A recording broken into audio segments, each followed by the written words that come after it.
We no frightened so easy. Here for another episode of Fish Keeping Jamaica. Welcome to my channel. Okay, so today we talk about how do you manage your aquarium fish that is sick. What do you do so as to change it from a really heartbreaking moment to a moment of joy where the fish actually recovers. Okay, so let us talk about the change in pH of your water. Okay, so you have an aquarium or a pond, right, with fish in it. Now, one of the most dangerous things that can ever happen to a fish is whenever the water become acidic. Water become acidic when the pH level reaches to a particular point.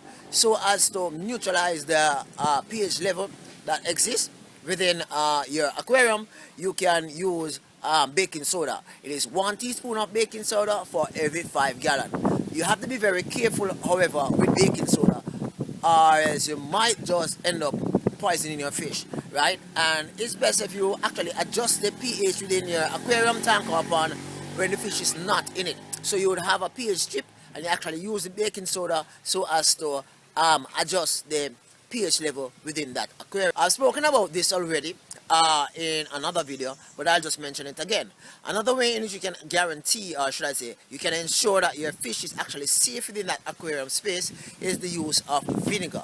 Tipping vinegar within your aquarium is a healthy practice as it serves as a tool of disinfection for disinfection for your aquarium decor, aquarium plants, substrate, and even the fish itself, right? So vinegar is a very good source of neutralizing any harmful disease, pests, or anything at all that may exist within the aquarium space.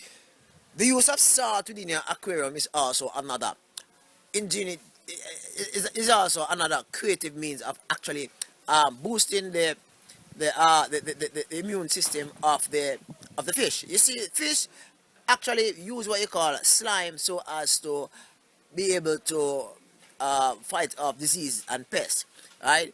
The less slime the fish has is the more prone the fish is able to contract disease or attract parasites.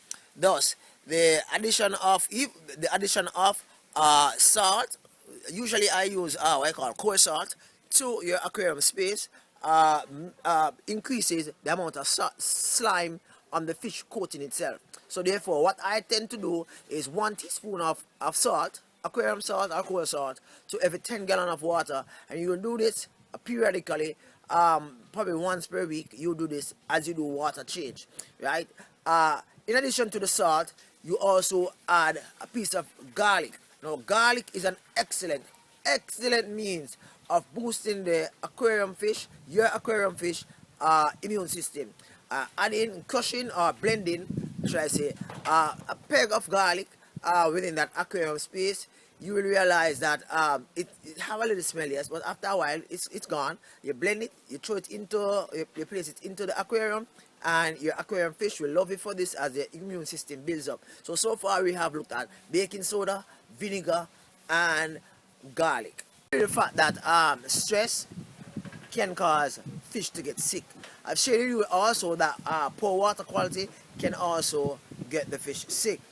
In addition to all that, one must be mindful that the incorrect amount of feeds being fed to the fish and the failure of the hobbyist, the fish keeper, the aquarium owner to remove excess feed which is not eaten within I call it about 2-3 minutes of it being placed in the aquarium. It should be removed as a result of that feed remaining in the space of the fish.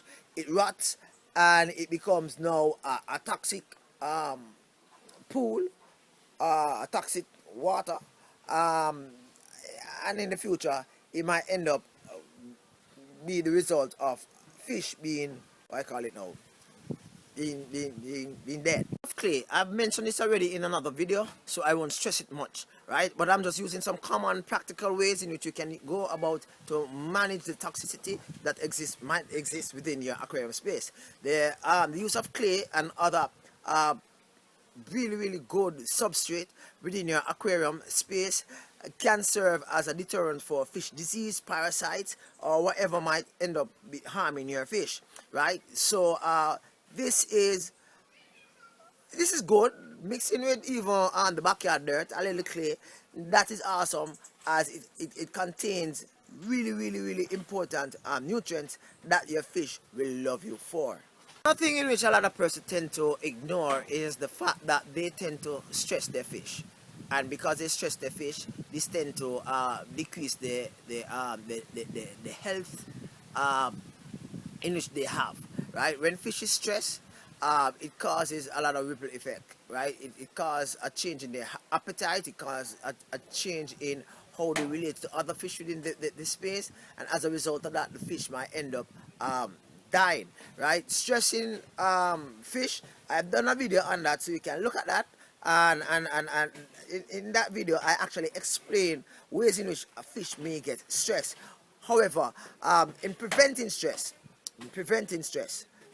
with your fish, you should ensure that your fish is in an environment where the water is changed properly, right? It is properly oxygenated, filtered, and as best as possible. Yeah, you like plants, but as soon as the plants start to shed their leaves or the plants start to dying, you remove them. If you have substrate, you actually do what you call vacuuming of your substrate.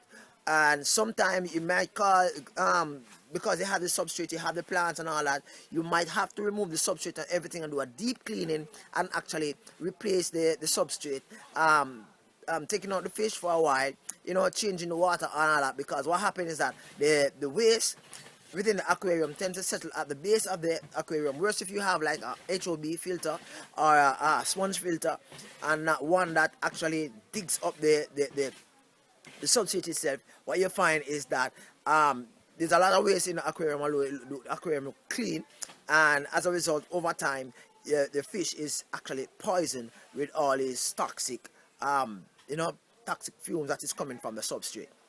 Their way of managing your aquarium fish, right? The disease, ensuring that the disease is actually managed within your system, is that if you have multi ponds, multi aquariums, right, the water flow should be from the most sensitive fish aquarium to the least sensitive fish. For example, let's say that I have 10 aquariums in a line, and the incoming water flow is coming in from, let's say, the left, right? The sensitive fish that I have, for example, the blue dolphin and some other cichlids in it, I can't remember off my head right now, right?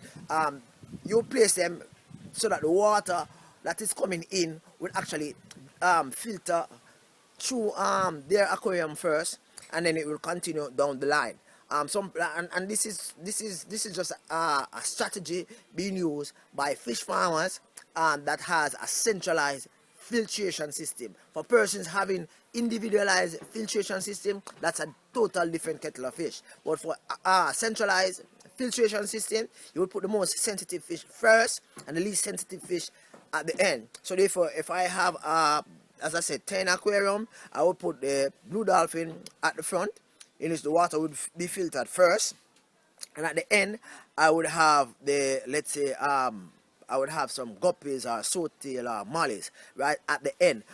You might say that, but their pH or their water column, what I call it now, chemical composition are different. I'm just giving an example here, not being specific, right? So therefore, one must be mindful of this when you're setting up your fish room, when you're setting up your rack, when you're setting up your flow system for your aquarium. This is Raleigh here for another episode of Fish Keeping Jamaica. Sorry this video is so long, but there's so much information that I need to share in regards to keeping your aquarium fish healthy, safe, and alive.